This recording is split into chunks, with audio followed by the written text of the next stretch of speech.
各位，我们有时候都会想说，在厨房里面呢，除了我们可以准备一些食谱以外，我们还可以做什么？今天呢，花蝴蝶想要在艺术人生这个平台里面跟大家分享厨房，它就是一个炼金炉。那今天呢，花蝴蝶就跟大家分享蝴蝶它的炼金炉在哪里？好，欢迎来到艺术人生分享家1号。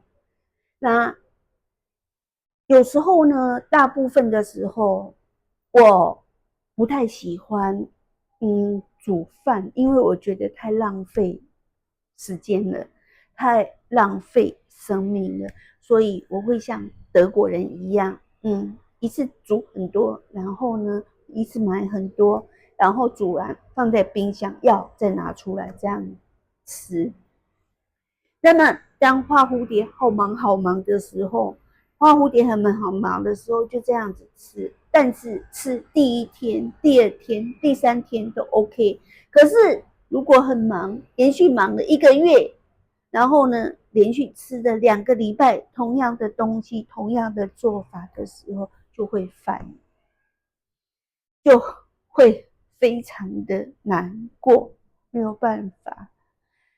我们需要能量，我们也没有时间去处理，因为不想让自己分心。花蝴蝶是这样想，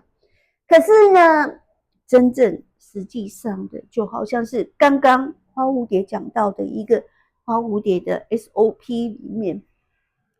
譬如说，在我们做一些日常生活的时候，譬如说我在煮饭的时候，我在煮菜的时候，那么在我们中国人都知道，中国人都是美食专家，只要给一些材料，只要给一些调味料，只要给一个加热的一个工具，然后呢，中国人都可以煮出一道非常美妙的食物。那这是我们的老祖宗留给我们的资产，也是我们中国人天赋。因为中国人他天生就知道要对身体来做保养，就像《黄帝内经》讲到的，只有把身体保护好，才能够去做更多的事。身体就是一个大宇宙的一个缩小版。好，身体里面健康的解决方案都是大自然解决方案，可以互相交流、互相学习的。那么在这里呢，我自己以前会想说，煮饭、做菜是浪费时间。那后来呢，我今天突然看到他给了一个理论的基础，也就是一个心灵上，当你想要有那种灵光一闪、灵光一现的那一种情况的时候，它是在一个我们普通人的一个日常的一个活动中去把它产生它最圆满的一个状态，因为最圆满的状态是我们每个人期待的，但是呢，我们有时候需要时间，就好像你播种，你需要让它发芽、长大、开花、结果，它需要一段时间，是3个月，是3年，还有一个人来讲的话呢，可能就是30岁这样子，它需要很久。但是呢，从煮饭的一个过程，我们可以在很短的时间内去完成。譬如说，中国人你有快炒，你青菜拿来你要快炒，还有时候需要比较久，你要炖猪脚，你要熬高汤，你就必须要比较久的时间。还有你想要变换你的技巧，你可以用，譬如说，你冬天到了，你想要有一点比较香的味道，你先下去炸一下，譬如说炸排骨，先让它炸完了以后，你感觉到那个香味出来以后，你再去做排骨汤，这样子。所以呢，有时候需要的是用到，譬如说火，你要把它炸到酥以后，然后呢，你再用水给它炖到烂了以后，它就会好好吃哦，这样子。啊，就在多久的时间？你快炒，也许就是1分钟快炒。然后呢，有些呢，你要长一点的熬高汤，也许就是5个小时熬高汤，或者呢，你就是20分钟煮汤这样子。那么在这一段时间内，因为这是我们在做这一餐要吃的东西，所以呢，你不可能做一样东西是3年以后才能够吃的东西，那我们就饿死了。所以呢，比较麻烦的东西，你可以多做一点，然后呢，譬如高汤，你多做一点，要用的时候再一份一份拿出来，这样子就可以有好的已经熬好的高汤可以煮了，这样可以用。那么在煮饭的时候，就是一个最短的一个流程，把事情从洗青菜到装成一盘菜，然后吃进去，这就是最短的一个流程。那么这就是一个最简单的流程。那么当每个人可以运用他的不同技巧，你可以烤，可以炸，可以熬，可以做蛋糕，随你意，每一样都有。但是这个厨房它就是一个，也就是一个流程的一个圆满的地方。就算你要做面包，你也要让它发酵，然后放在烤箱里面烤。也许它可能会用到，可能你最快的话，可能就是1个小时、半个小时，或者呢，你要做黑麦面包呢，你让它发酵的比较久，也许你要半天到1天的时间，你就有黑麦面包可以吃了。好，所以呢，这是一个完整的一个流程。做蛋糕也是一样。好，所以当我们在厨房里面的时候，就可以得到这样子。那这也是为什么我今天突然发觉，哦，真的就是这样。每次我对什么东西我想不通的时候，那我不得已，我停下来，我肚子饿了，我就开始在那里煮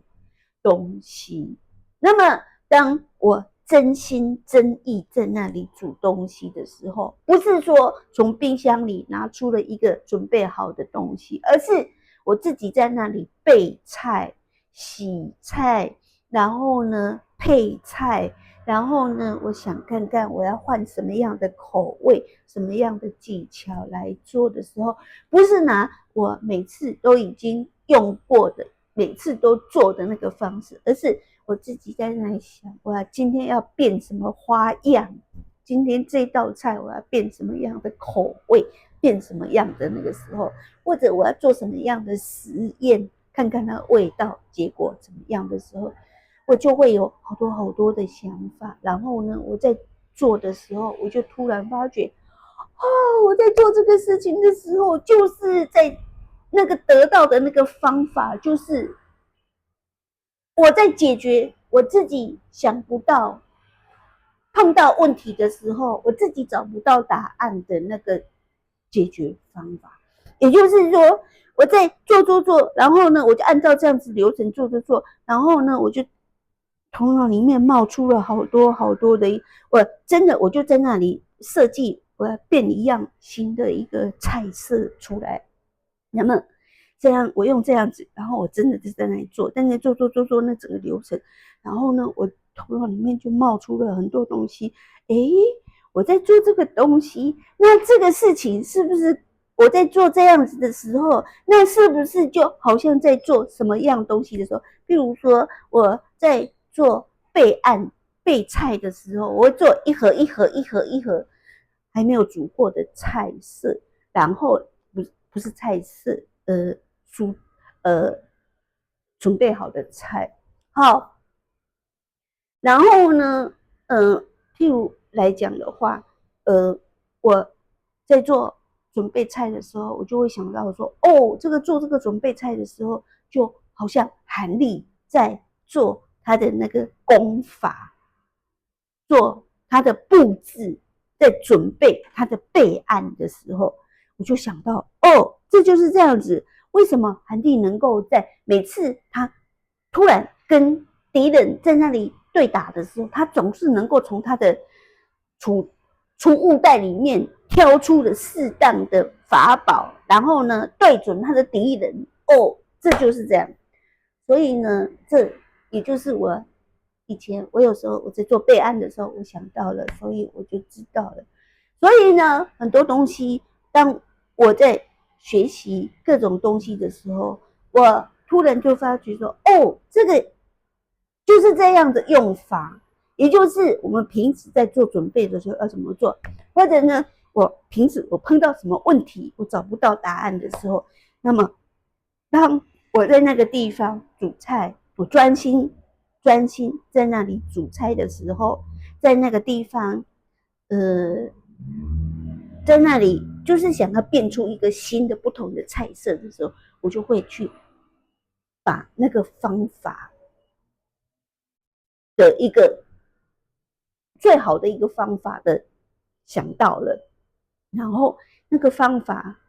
再按照我的想法里面就符合什么样的一个理论，我就把我在做菜那个是食物，然后呢那个食物你把它推回，你就可以推回理论，因为就算是你要厨师他真的自己在那里煮，但是厨师他在学习的时候也要有他一套的食谱，或者他的老师告诉他说，你要注意一下，这个是重点哦，美感要记得这是技巧哦，这样子。所以呢，当我在做菜的时候，是我在做食物的时候，我用手在那里做菜，然后呢，我做的程序，我专心我在设计，我要变出什么样好玩的一道菜的时候，我在设计。然后那个设计的那个过程就会把那个整个过程给做了。当做完了以后，我再去符合食谱的一个程序的时候，我看哦，这是符合的，那么我就知道这样子。而且我发觉这个每一次我在做菜我真的就是在变花招，变一道新的菜色的时候，我就想到好多好多的那些方法，那些就是最好的，那些就是我灵感的食谱，你知道吗？那些就是花蝴蝶的一个灵光的菜，你知道吗？那些就是花蝴蝶的菜色，花蝴蝶灵光所采集的蜂蜜的灵光，这样子。那么这样子来讲的话，等于说厨房它就是一个我们头脑实践理论还有双手操作的一个一个实验室，好，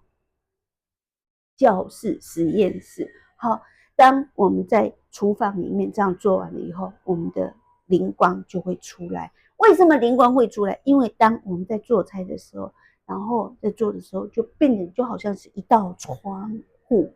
本来它是关的，可是当你手在做，头专心在做时，它那个窗户就会打开，然后呢，宇宙它就会很晴朗，就好像我生活在这个空间里面，有时候我头脑都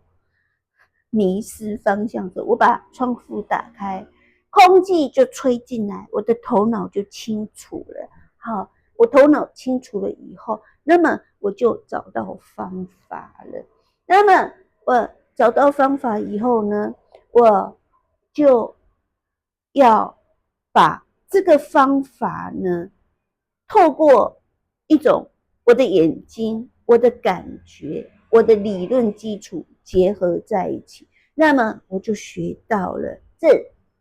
灵光来源的一个，也就是我们学习灵性上的那一些的一个抓到的那一种的。那么当我们抓到了以后，抓到那种灵光的来源以后，你要保持，要去了解它是怎么来的，把握在心理上，把它整个 SOP 把它留在心理上，然后呢，你可能就一次就可以升级了，就可以螺旋升级到，譬如说有足迹变成炼丹期这样子。那么有时候它还会重复几次，让你再把以前不好的东西做一个修正。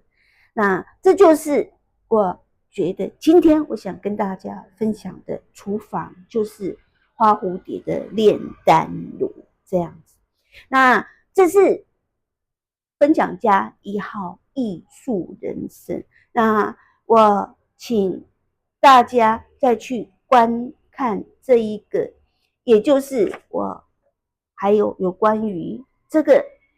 一个旋转时间的一个美妙，也就是所谓的一个 timing 是怎么来的。因为就好像你要煮一道食物，你要让它煮多久，然后呢马上拿出来，这个时间点你要去控制。那么欢迎大家继续观看，谢谢。